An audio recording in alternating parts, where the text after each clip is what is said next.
So often I think sustainability and, commerciality are often pitted against each other, and people think, okay, if we make this, more sustainable, it's just going to cost our business more. We're not going to be able to sell as much. But there are, genuine examples where it's been beneficial to businesses as well as the footprint and the planet as well. And I think the more of those we can get and inspire other creative people to make similar changes in their food businesses, the better.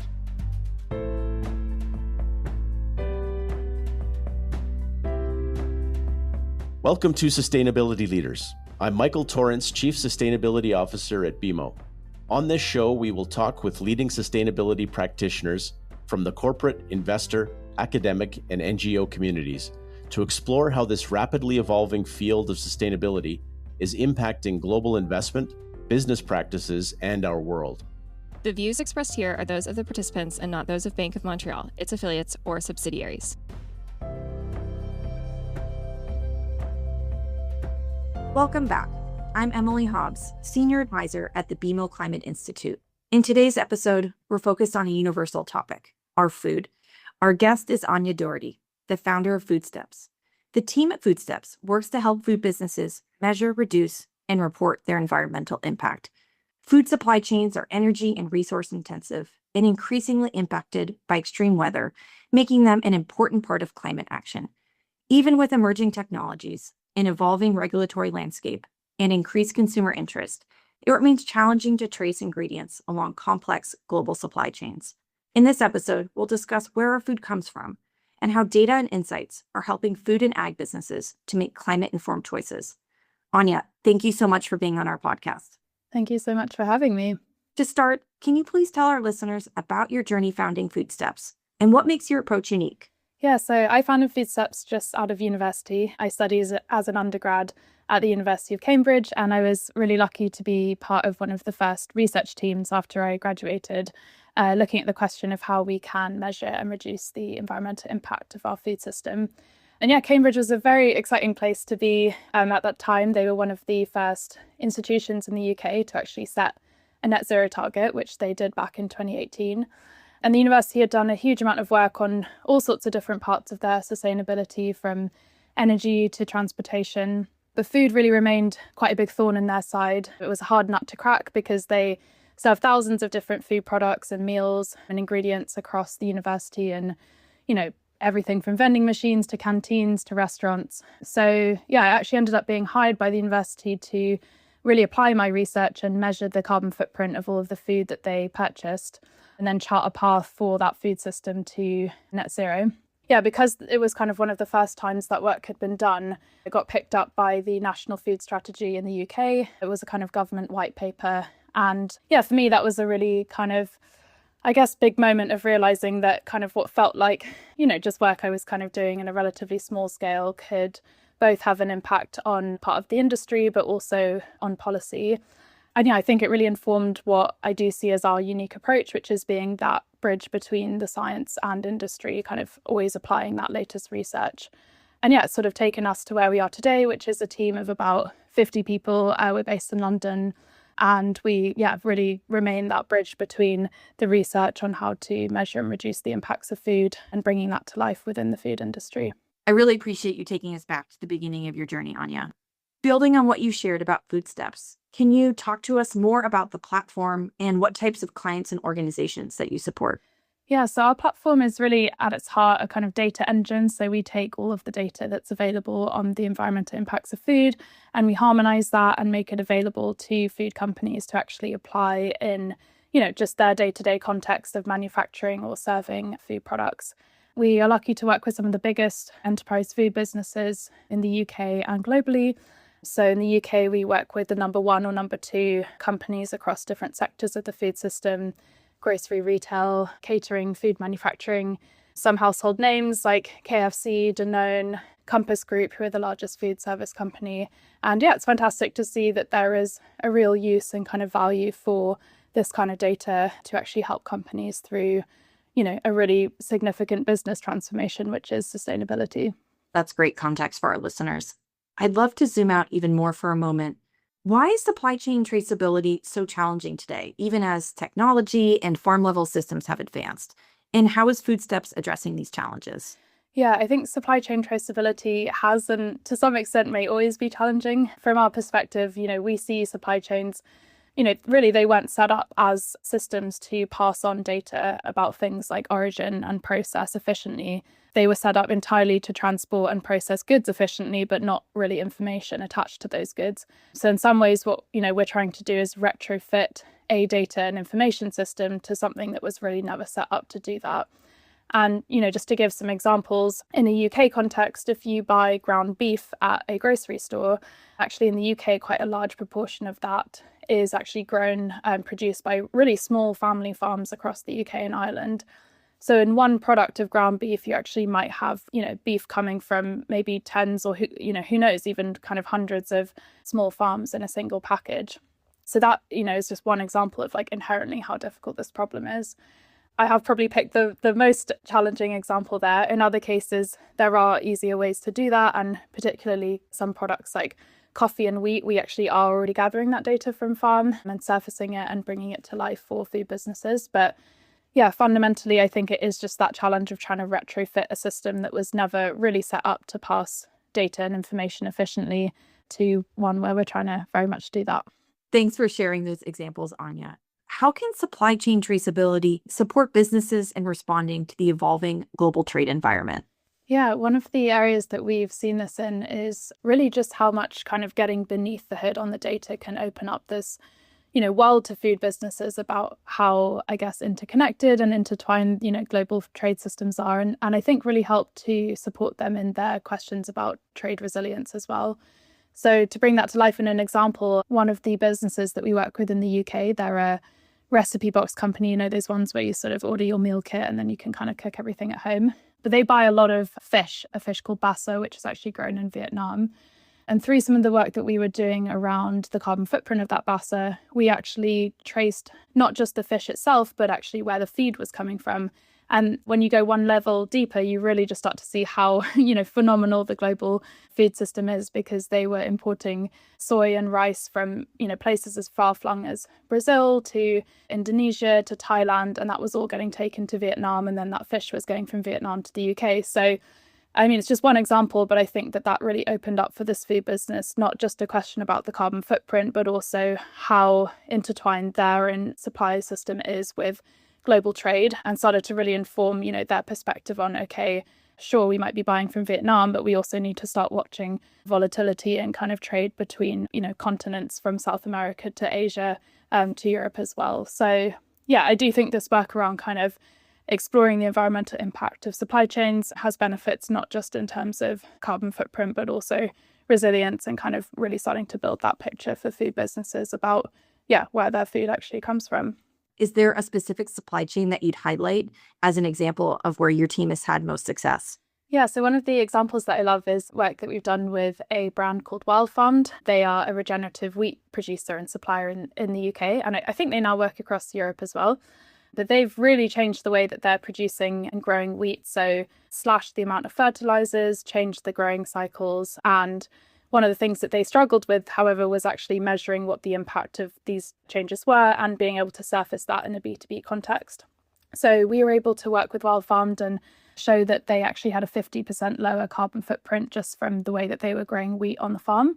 And most importantly, actually verify that and turn that data into something that other food businesses could use and use in their sustainability reporting. And what we were able to support them with was actually one of the largest Italian restaurants, really wanted to reduce the impact of their pizzas and pastas. And they actually used this data from Wild Farm that we'd helped them with to, show that by buying that product, they were going to reduce the impact of their pizza dough and their pasta. And also tell a great story to the consumer. So they were able to say, it's the same pizza, it's the same pasta, but now it's not only regeneratively produced, but we can actually verify that it's got a 50% lower footprint. And I love those examples of really just being able to support disruptive brands and businesses in the industry, because often what they really need is a way to differentiate and actually show that what they're doing differently is having an impact, and being able to bring that to life through some of the numbers and kind of verifying the data and the science behind what they're doing. It's a great feeling to then show that they can make more progress and ultimately sell more of their product in the industry. That's such a tangible example of leveraging insights from your platform to reduce emissions and increase customer sales. How are your clients balancing the challenge of rising food costs with their sustainability goals?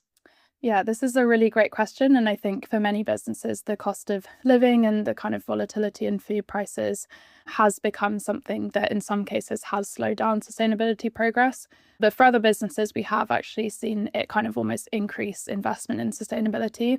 I think that the kind of forward thinking and, dare I say, like smart businesses are really realizing that often the biggest costs or volatility in pricing is actually because of climate. So things like coffee and wheat were really volatile, like at least in a European context. And a lot of that is driven by changes in weather patterns and climate. So I think those things don't need to be mutually exclusive. I think businesses are kind of taking a dual approach of saying, okay, what's the impact of these products, but also what's the risk? And, climate is central in both of those things. I love that example. And yeah, we're definitely hearing that with coffee.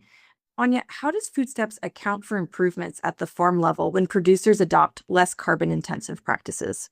Yeah, this is one of my current favorite topics because I think we're just starting to see these links emerge between the farm level and, the clients that we tend to work with who are at the end of the food supply chain, so grocery retailers or restaurants.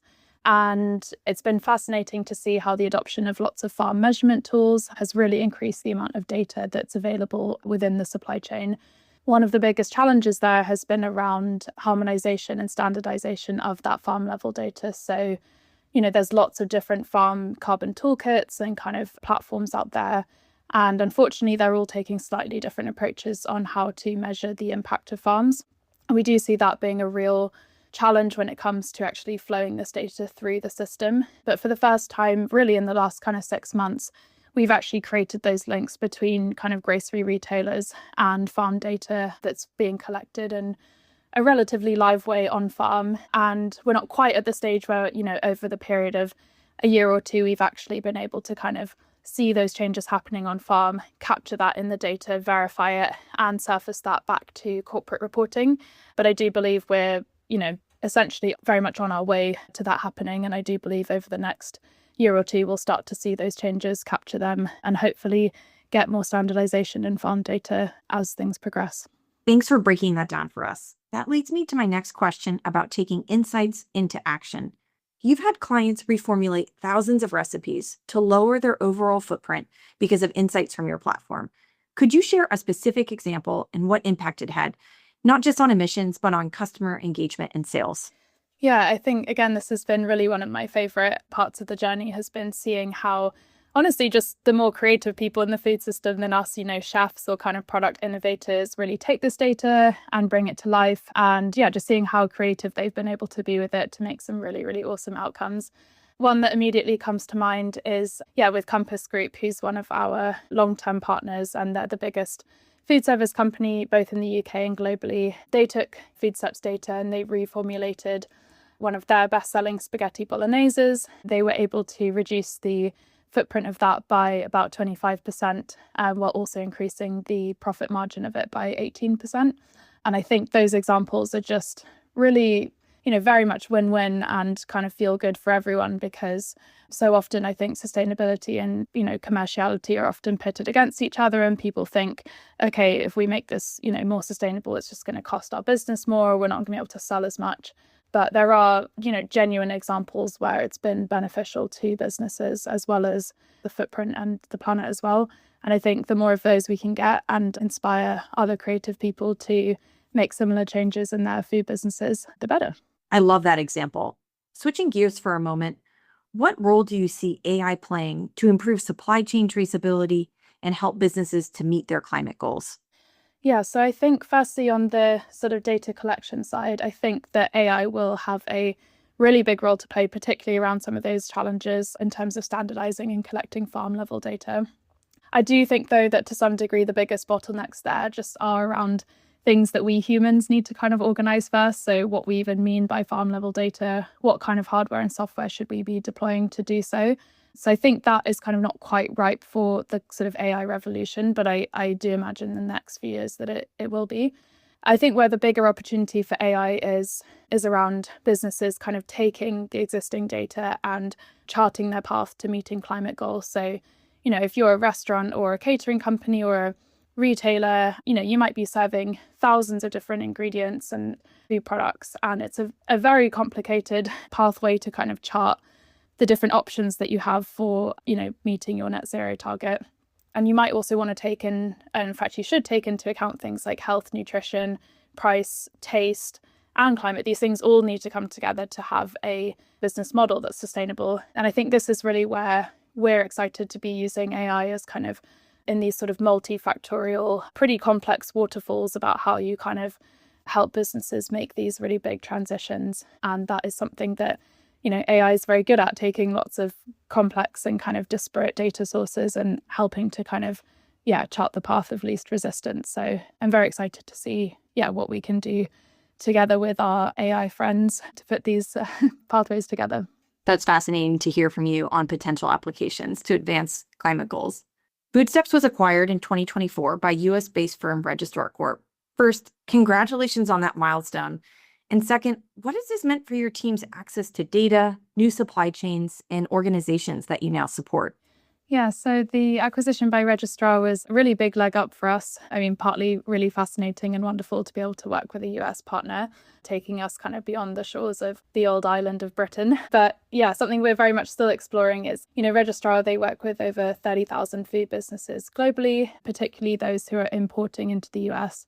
And they do really have this unparalleled access to trade records, detailed supply chain data. And that's a really exciting asset and kind of opportunity for us at Foodsteps, and very much one that we're kind of in process for how we're going to take it in and make the most of it. Secondly, what was really interesting to us about the acquisition is that Registrar already owned a nutritional analysis platform, which we've rebranded as Foodsteps Nutrition. And we're actually in the process of combining that with our sustainability offering. I very much see the future of sustainability as totally intertwined with human health. I don't think we can separate out the impact that food has on our bodies from also the impact that it has on the planet. So we're very excited to be able to bring these things together and ultimately work with food businesses who, at the moment, I think nutrition and sustainability can be quite siloed. They can often be in different teams. They're not often talking to each other, but what often works for sustainability or nutrition, they have complementary benefits. And I think when we're talking about building products that are fit for the future, we do need to be thinking about both of those things together. It's exciting to hear how much the acquisition has broadened your reach and is supporting you in making those connections with health and nutrition. Is there something from the acquisition that's been most surprising to you or your team? I do want to say how well it's gone, actually. I think you often hear about, from founders about how turbulent acquisitions can be. I mean, you're ultimately joining forces with a new business where you might have totally different priorities or kind of ways of working. But I mean, honestly, the Registrar team have been incredibly supportive. They've given us a huge leg up in terms of these new opportunities for us to expand beyond what we started out with. But they've also been very supportive to me as a founder of the business as well. So I was warned quite a lot by other founders just how difficult acquisitions can be. And I feel very lucky that ours has been very smooth so far. I'm so happy to hear that. Well, on the theme of founding, in addition to Foodsteps, you co-founded a youth-focused conservation nonprofit that was recently featured in The Guardian called Young Wilders. Can you please bring that work to life for our audience? Yeah, absolutely. So outside of food systems, but also very much connected to them, my passion is for nature restoration of degraded ecosystems. I founded Young Wilders with 3 friends, actually at a similar time to Foodsteps, so about 6 or 7 years ago. And the organisation is very much set up to facilitate youth-led nature recovery projects. We've got over 15 of these nature recovery projects that are being run and set up by young people. And across the UK, we're engaging about 1,000 young people every year in nature recovery, 35% of whom are from underrepresented backgrounds.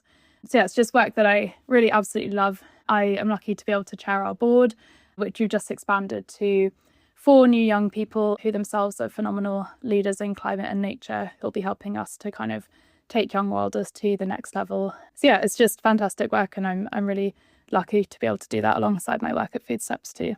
What incredible work and impact. Anya, before we wrap up, is there anything else you'd like to leave our listeners with today? Yeah, I think just a sort of area that I've been reconnecting to recently, which is hope, which I know can be tricky at times, particularly in sustainability. But for me, this was very much kickstarted by a fantastic talk that I went to by someone called Rob Hopkins called How to Fall in Love with the Future. I'd really recommend his book. You sort of go through this kind of childlike process of almost like envisioning and then reconnecting to a future that you kind of want to imagine, and you embody it and you kind of go through in a very visual way. But honestly, for me, it's made me just really excited again about all of the wonderful things that we can do, together to improve our food system, restore our natural ecosystems, and just how wonderful that is going to be for so many people. But yeah, I've really loved reading Rob's book and just thinking more about hope in general. I need to add that to my reading list. Well, Anya, thank you. This has been such a thoughtful and insightful conversation about our global food systems and about human health. To our listeners, thank you so much for joining us today, and stay tuned for more episodes.